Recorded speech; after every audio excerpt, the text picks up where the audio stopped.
my name's Andy, and on today's video, I'm gonna see if I can get my reverse lights on my 1966 Mustang to work. I got a couple ideas of why they're not working, so let's dig in and see if we can figure it out. All right, for starters, I think, this is our first problem. So both lights back here have the similar setup where the wire has been cut. And so there's no power getting to these at all, so no wonder they're not working. But it goes beyond that. And here's the other side, it's cut too, so that's not gonna help us out. Another giveaway is so this harness is what's supposed to feed the power to the lights in the rear of the car, the two tail lights, the license plate light, the reverse lights. And I believe this is what the reverse lights are supposed to be plugged into. You can't tell what color the wires are, and if we start to pull the sheath back, I think we can get to what we're looking for. Now what we want is a black wire with a red stripe, which is what we have right here. That's the wire we're looking for that does the whole reverse light circuit. So we're on the right track. We go from here down to the reverse lights, and then we also go across to the other reverse light. But this isn't hooked up. The next part is to jack up the car, and I'll show you where the reverse light switch would go that would help connect all this. So the next part of our problem, if we're looking underneath the car, there's the bell housing, and here's the back of the transmission, here's the shifting linkage here. These wires right here, that is a black wire with a red stripe, and they went to a reverse switch, but since this transmission is not the original transmission with the car, I'm guessing that they just disconnected this switch from the reverse lights and never bothered to get the right system to utilize these wiring with this linkage. So we're gonna need to get the proper system that goes with this Hurst shifter linkage to allow us to activate the reverse lights when we put it in reverse. So let's go take a look at that real quick. Okay, so I have a Hurst shifter on my T10 4-speed transmission. And what we're gonna do is we're gonna hook this bracket up to the back of the shift linkage, and this is gonna install through that hole, and as the linkage, as I push forward in the reverse, it puts the linkage back, and it's gonna push this switch and close that circuit. I drew a little quick picture here. So this is what my transmission looks like. Some people have reverse over here or something like that, but on mine, this is the way it goes. So this is the piece that I need, and here's the part number for those that have the same setup. And all we need to do is install this on the linkage and hook the wiring up. Let's go take a look at where it goes underneath on the linkage. So again, looking at the package, this is the part that we're gonna bolt into the back of the shifter linkage, and this is the part that's gonna hold the switch. And this thing's gonna sit more or less like that, where the bracket's gonna be hanging down low like that. The top of the bracket's there, and it's gonna hang down, and as the reverse gear gets put into gear, as you push forward on my transmission, it pushes this linkage back, and it will engage that switch and finish that circuit, and will light up the rear lights. So now we need to find the other end of these wires and see where they're going to, because I checked them just a little bit ago, and these are not live. There's no 12 volts coming to these, so we got to figure out where these wires are coming from, and then got to figure out how to get these wires to the trunk and get them hooked up to those reverse lights. As we continue to trace where the wires are, the next thing we're going to do is get this kick plate out of here and this kick panel, and we can get to the wire harness that runs along the side and see if the wiring's even going to the back, or where the wires are that come from underneath by that transmission. Now that we got this kick plate removed and this kick panel removed, we can get inside here and start to trace down the wiring. And the wires that we're looking for that run along the trough here, they kind of run up the side.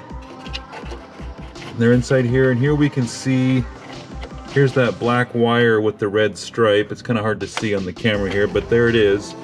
And looking at inside here, it's not, there's no wires that are attached to it, and you go all the way to the back, and it runs back inside. And of course, somebody painted them white, which is awesome, so I can't tell which ones are which, but they run up inside there. And then if we go back up front here, these wires run all the way up, and they go up inside to where the fuse block is. Now, after realizing what I've got here, I didn't need to pull this kick panel out, because this fuse block is not mounted or anything, and I can just pull it down and access it by pulling all these wires out of the way.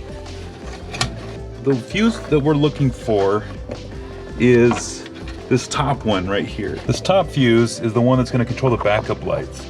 And you can't see it, but that fuse is blown. Okay, so right off the bat, obviously I'm not getting any power on those wires underneath the car.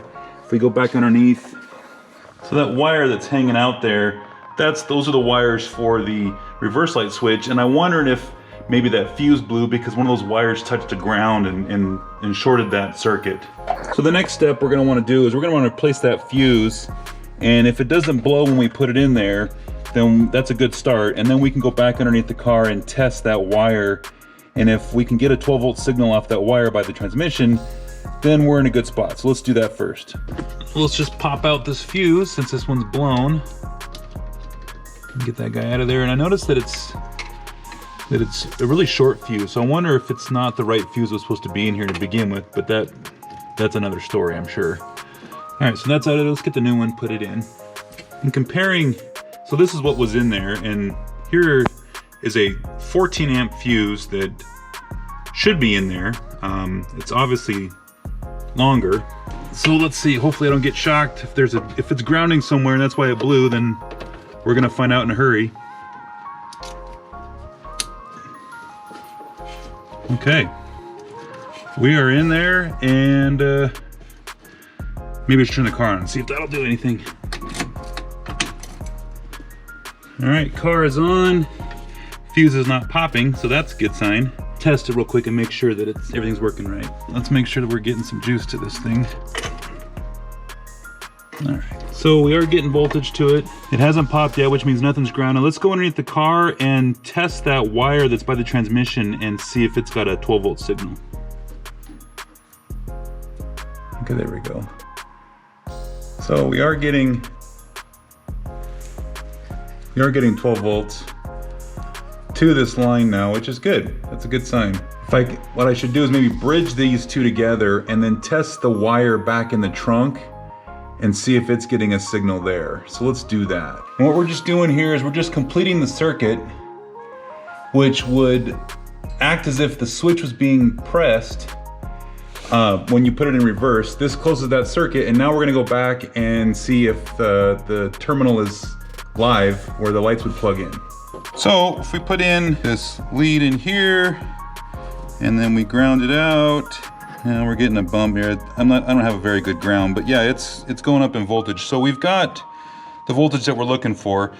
So the circuit is closed down by the transmission.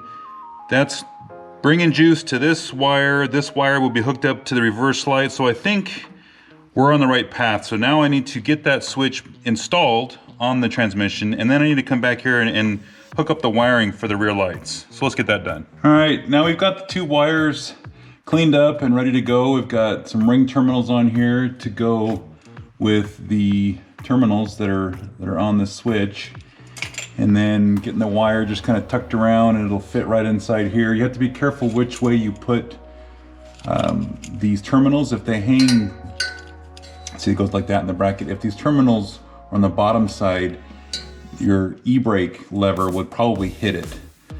Also, the bolt, I didn't have a bolt, there wasn't one in there, I had to get one. That's a 3/8 by 24 pitch bolt, in case anybody needs to know that. All right, this is installed now. So here's what we did. We hooked the two terminals up here, and you need to do this before you install the switch with the bolt and everything, because it's hard to get to these with a screwdriver to put that in. Also the bolt that goes in there, if you have one, great. I didn't, I had to get one, and I had to actually cut it down to length. You don't want it to be any longer than 3/8 of an inch, because then it hits the shifter mechanism on the inside of the system if it's any longer and it sticks inside. So you have to be careful with that length. So here you can see the pin is pushed back. I have it in reverse right now, and this is what it would look like when it's in reverse. That pin is pushed all the way back. I had to put some washers in here to adjust the depth of this pin so that it wasn't too far forward, and so that took a little bit of working, but you'll have to figure that out because it may be a little bit different on your transmission. And then, so yeah, when this is all the way in, it pushes that pin in, it closes this circuit, and now we can go to the back of the car and finish hooking up the wiring back there and everything that you need to do on that side. But anyways, this is good. Everything moves freely, And I also took this corner off of here just in case this comes back and we don't want it to hit it, and so I just kind of ground that down a little bit. We're also going to come back and cover this with either some electrical tape or some heat shrink tube or something. We'll get this so that it's sealed and away from the moisture that would be down here. I don't drive this in wet weather, but we still want to protect these terminals. So over here, I did find the wire. It was just barely inside this sheathing here, and so we went ahead and put a terminal on there so I can add the wire that's going to go down to the reverse light from here. So I made up this little wire that will plug in with the bullet connector on this end into here, and we'll secure this and tape it up when we're done.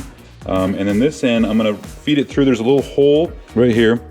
I'm going to feed that through, and then I'll pick it up on the bottom side of the car, and I'll hook it up to the wiring that's down below. So here's that wire that we poked through, and then here is the remaining wire from the tail, or from the reverse light. I went ahead and put a ring terminal here because we're going to put a screw right into there to ground it. And also, you probably can't see it, but this is that black wire with the red stripe that we were still chasing.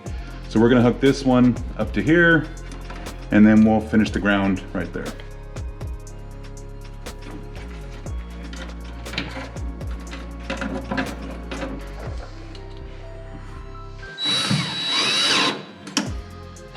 And just like the other side, we're going to go ahead and hook the wire up on here.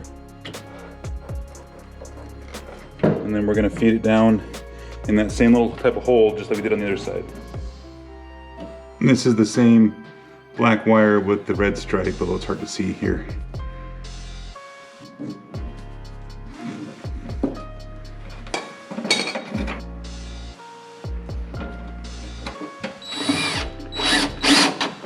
All right, now we got to come back and do the shrink wrap on these wires just to kind of secure them and make them a little more waterproof, I guess, even though it's not really waterproof.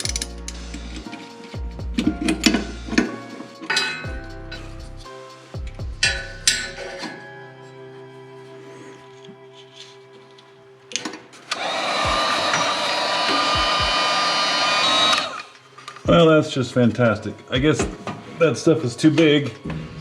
But this is the only size, the next size I have doesn't fit over these terminals, so I guess this is just gonna have to work.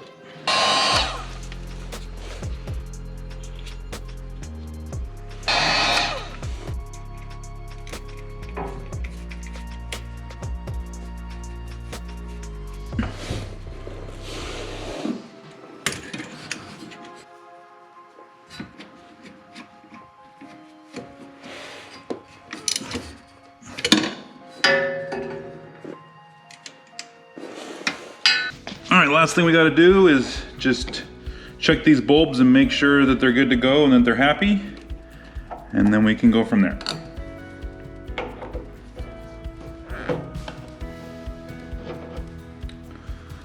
Okay, yeah, so there's a little bit of corrosion in there. These things, I don't know how long they've been sitting in there. Let's just go ahead and put some new bulbs in, and then we don't have to worry about any of this stuff in here. So here's the new bulb and the old one that was all corroded and nasty. Just a heads up for those that are, if you need to get these bulbs, this dual terminal on the bottom here, it's really easy to find ones with the single terminal. I had to go to the parts store and they had to dig them out of the back. So they may be harder to find in some places, but anyways, this is what you need. 1142 is the part number or the bulb number for this. So let's go ahead and put these in and then go from there.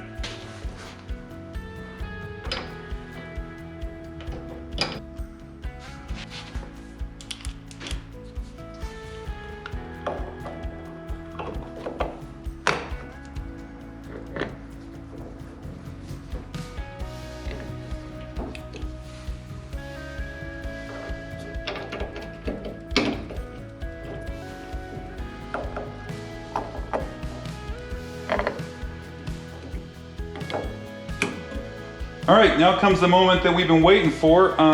So I left it in gear, it's in reverse gear. And so if I turn the key on, these should, they should light up. So let's see if we got it done right.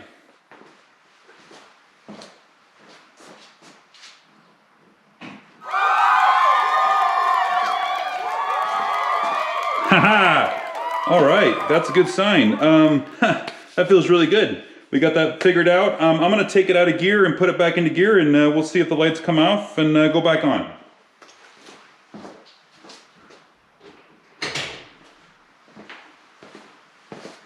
All right, lights are out.